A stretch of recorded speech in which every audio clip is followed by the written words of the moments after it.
नवरात्रि में क्या खाना चाहिए और क्या नहीं। नमस्कार, आपका स्वागत है।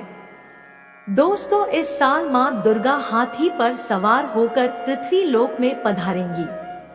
शास्त्रों में वर्णित है कि मान्यताओं के अनुसार अगर शारदीय नवरात्रि पर यदि माता दुर्गा का आगमन उनके वाहन सिंह पर नहीं बल्कि हाथी पर होगा तो मान्यता है कि माता दुर्गा का हाथी पर सवार होकर आना बहुत ही शुभ और कल्याणकारी माना जाता है।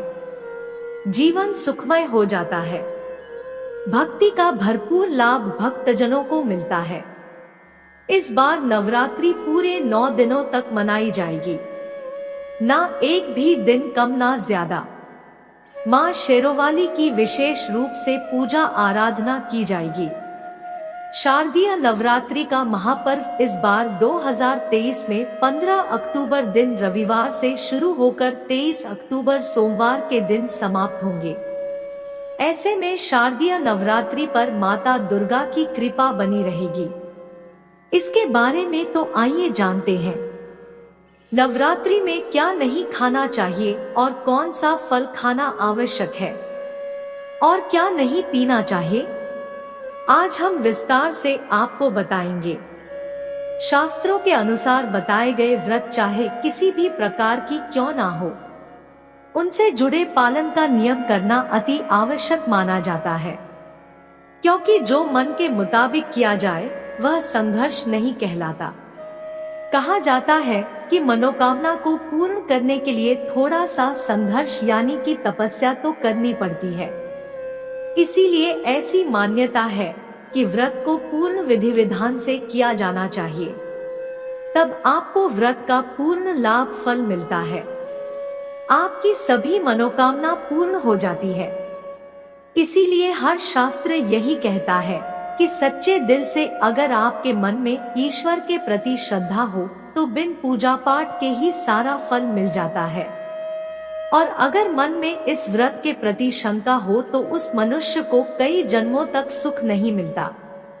गीता में भगवान श्री कृष्ण ने स्वयं कहा था, जो मनुष्य सच्चे हृदय से ईश्वर को पुकारता है तो उसका नाता उस शक्ति से जुड़ जाता है जिसे आपने सच्चे हृदय से पुकारा था। इसीलिए भगवान भी कहते हैं कि सच्चे हृदय से ही ईश्वर को पुकारे तो वह आपकी हर मनोकामना पूर्ण करते हैं। कई लोग ऐसे हैं जो भगवान के सामने घंटों पूजा पाठ करते हैं तथा रोते हैं, फिर भी भगवान उनकी कभी नहीं सुनता। दरअसल जब आप सच्चे मन से ईश्वर को पुकारते ही नहीं हैं, तो भला वह आपकी पुकार कैसे सुनेंगे। यह तो थी वह बातें जो भक्त और भगवान की बीच की है। अब हम जानते हैं नवरात्रों के दौरान क्या नहीं खाना चाहिए और क्या नहीं पीना चाहिए, और कौन सा फल खाने से व्रत संपूर्ण और सफल हो जाता है। व्रत के दिन सेब जरूर खाना चाहिए। शास्त्रों में बताया जाता है कि भगवान के भोग में सेब आदि जरूर अर्पित किया जाता है। अगर आपका व्रत है तो आपको सेब जरूर खाना चाहिए। केला, पपीता, तरबूज और मीठे अंगूर खाने चाहिए। इन फलों से व्रतधारी को शक्ति मिलती है और व्रत संपूर्ण हो जाता है। शास्त्रों में बताया जाता है कि नवरात्रों के दिनों में सीताफल जरूर खाना चाहिए। सीताफल खाने से 10 ऐसी बीमारियां हैं जो खत्म हो जाती है। माना जाता है कि नवरात्रों के दिनों में सीताफल का घर में प्रवेश होना बड़ा ही शुभ माना गया है। सीताफल खाने से नवरात्रि का व्रत संपूर्ण हो जाता है, क्योंकि इसमें माता सीता का आशीर्वाद मिला हुआ होता है। नवरात्रि के दौरान इसे जो भी खाता है उसे दुखों का सामना नहीं करना पड़ता। सीताफल आपको जरूर खाना चाहिए। नवरात्रों में व्रतधारी को डब्बा बंद लस्सी, डिब्बा बंद जूस नहीं पीना चाहिए। उसमें कई केमिकल मिले होते हैं जिसके कारण आपका व्रत टूट सकता है। जब भी आप फलों का जूस पिए तो याद रखें उसमें नमक नहीं डालें, नहीं तो व्रत टूट जाएगा। साथ ही साथ जूस में बर्फ भी नहीं डालना चाहिए। फलों का सादा जूस पीने से व्रत सफल होता है। नवरात्रि के दौरान सिंघाड़े का आटा या कुट का आटा खाने से पहले यह देख ले कि आटा पुराना नहीं होना चाहिए, क्योंकि पुराने आटे में कीड़े वगैरह पड़ जाते हैं, जिसके कारण आपका व्रत टूट सकता है। क्योंकि ये छोटे छोटे कीड़े हमें दिखाई नहीं देते और आपके मुंह तक पहुंच जाते हैं। ऐसा आटा खाना मतलब कीड़े मकोड़ों का मांस खाने के बराबर माना गया है। नवरात्रि के दौरान आप शाम के समय खाने में दही ले सकते हैं, आलू वगैरह खा सकते हैं, साबूदाने की टिकिया बनाकर खा सकती हैं, साबूदाने के और आलू के पापड़ भी खा सकते हैं। कई सब्जियां तो ऐसी हैं जो नवरात्रि के दौरान भोजन में शामिल कर सकते हैं। इससे आपको एनर्जी मिलेगी और व्रत सफल हो जाएगा।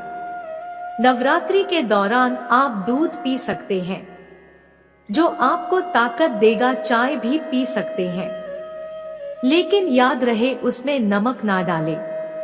एक बात का ध्यान रहे, व्रतधारी को पेट भर खाना यानी कि गले तक भोजन नहीं करना चाहिए, नहीं तो व्रत रखने का कोई भी फायदा नहीं होगा। थोड़ा थोड़ा खा सकती है। दोस्तों, नवरात्रि के 9 दिन आदिशक्ति माँ दुर्गा को समर्पित होते हैं। नवरात्रि के 9 दिन माता रानी के 9 अलग अलग स्वरूपों का पूजन किया जाता है। नवरात्रि के 9 दिनों में माता रानी को अलग अलग स्वरूप के हिसाब से अलग अलग पुष्प, अलग अलग भोग अर्पित किए जाते हैं। लेकिन क्या आप जानते हैं, कुछ ऐसी वस्तु है जिन्हें नवरात्रि के दौरान भूलकर भी माता रानी को अर्पित नहीं करना चाहिए। अगर इन वस्तुओं को आप गलती से भी माता रानी को अर्पित कर देते हैं, तो आपको व्रत और पूजन का पूर्ण लाभ नहीं होगा। इसीलिए माता रानी की कृपा प्राप्त करने के लिए आपको यह जानना अति आवश्यक है, आखिर वह कौन सी ऐसी वस्तु है जो माता रानी के पूजन में भूलकर भी इस्तेमाल नहीं करना चाहिए। तो आइए माँ का जयकारा लगाते हुए वीडियो को शुरू करते हैं। कमेंट में लिख दो जय माता दी। नंबर 1, नवरात्रि के दौरान शादीशुदा महिलाओं को सफेद कपड़े पहनकर पूजा पाठ नहीं करना चाहिए। साथ ही साथ काले कपड़े भी नहीं पहनना चाहिए। इससे पूजा, व्रत आदि खंडित हो जाती है। माता की चौकी जब आप लगाएं तो उसके नीचे कागज नहीं लगाना चाहिए। माता की चौकी हमेशा लाल कपड़ा बिछाकर ही बनाना चाहिए। हमेशा याद रहे, नवरात्रों के इन 9 दिनों तक व्रतधारी को अपना आसन माँ की चौकी के आगे ही लगाना चाहिए और वहीं पर आपको सोना चाहिए। मंदिर को नवरात्रों के दौरान अकेला नहीं छोड़ा जाता, बहुत ही अशुभ माना जाता है।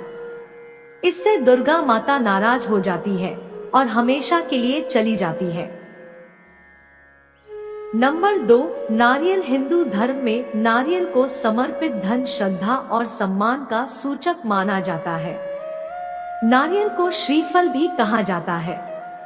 नारियल को सुख समृद्धि में वृद्धि करने वाला माना जाता है। नारियल का हर मांगलिक कार्य में विशेष महत्व होता है। जैसे कि आप सभी जानते हैं कि माता रानी के कई मंदिरों में नारियल से बलि भी दी जाती है और माता रानी के पूजन में नारियल का इस्तेमाल हम सभी करते हैं। खासकर कलश की स्थापना नारियल रखकर ही की जाती है। माता रानी के पूजन में हम नारियल इस्तेमाल करते समय कुछ गलतियां कर बैठते हैं। नारियल कई प्रकार के होते हैं, एक हरा, दूसरा सूखा जिसके अंदर पानी होता है। जिस नारियल में सदैव पानी होता है, माता रानी के पूजन में सदैव पानी वाला और जटा वाला नारियल ही इस्तेमाल करें। नारियल का पूर्ण होना चाहिए, चटका हुआ या टूटा हुआ नहीं होना चाहिए, क्योंकि साबुत नारियल ही पूर्ण और पवित्रता का प्रतीक होता है। साबुत नारियल ही सुख समृद्धि का प्रतीक होता है। साबुत नारियल को ही श्रीफल यानी कि मां लक्ष्मी का फल कहा जाता है। नवरात्रि में माता रानी के कलश की स्थापना करते समय जटा वाला यानी पानी वाला नारियल ही कलश पर स्थापित करना चाहिए। साथ ही ये ध्यान रखना चाहिए कि नारियल को सदैव कलश के ऊपर लेटा कर रखना चाहिए। घट स्थापना करते समय कभी भी नारियल को खड़ा करके नहीं रखा जाता। नारियल को सदैव लेटा करके कलश के ऊपर रखा जाता है।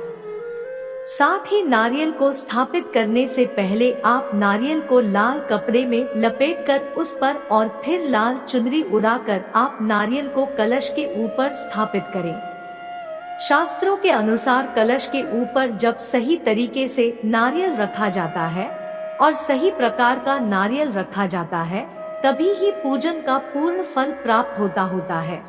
यह भी ध्यान रहे कि महिलाएं माता रानी को नारियल अर्पित तो कर सकती है, लेकिन कभी भी माता रानी के सामने नारियल को भूलकर भी ना तोड़े, क्योंकि नारियल बीज रूप होता है और स्त्रियां बीज रूप से ही शिशु को जन्म देती है। इसीलिए कभी भी महिलाओं को नारियल नहीं तोड़ना चाहिए। नंबर 3, लौंग हम सभी माता रानी के पूजन में इस्तेमाल करते हैं, लेकिन लोग का इस्तेमाल करते समय एक बहुत बड़ी गलती कर बैठते हैं। हमेशा ध्यान रखना चाहिए कि माता रानी को सदैव फूल वाली लौंग ही अर्पित करना चाहिए। जिस लौंग के ऊपर फूल नहीं होता या फिर जिस लौंग के पीछे लकड़ी की डंडी नहीं होती, उसको आप माता रानी के पूजन में भूलकर भी इस्तेमाल ना करें। फूल वाले लोगों को ही पूर्ण माना जाता है और माता रानी के पूजन में कोई भी अपूर्ण वस्तु, कोई भी खराब वस्तु या टूटे हुए अक्षत इस्तेमाल नहीं करना चाहिए। इसीलिए सदैव माता रानी के पूजन में फूल वाली लौंग का ही इस्तेमाल करें। नंबर 4, तुलसी के पत्ते अर्पित नहीं करने नहीं चाहिए। माँ दुर्गा के पूजन में तुलसी पत्र का इस्तेमाल करना वर्जित माना जाता है। तुलसी पत्र के अलावा आंवला भी माता रानी को अर्पित नहीं करना चाहिए और दूर्वा भी माता रानी को अर्पित नहीं करना चाहिए। दुर्गा भगवान श्री गणेश को अति प्रिय है। नवरात्रि में आप भगवान गणेश को दूर्वा अर्पित कर सकती है। भगवान विष्णु जी को तुलसी के पत्ते अवश्य अर्पित कर सकते हैं, लेकिन माता रानी को भूलकर भी तुलसी के पत्ते या दूर्वा अर्पित ना करें। माता रानी को सफेद फूल भी अर्पित ना करें। माता रानी को सदैव लाल रंग के फूल अर्पित करने चाहिए।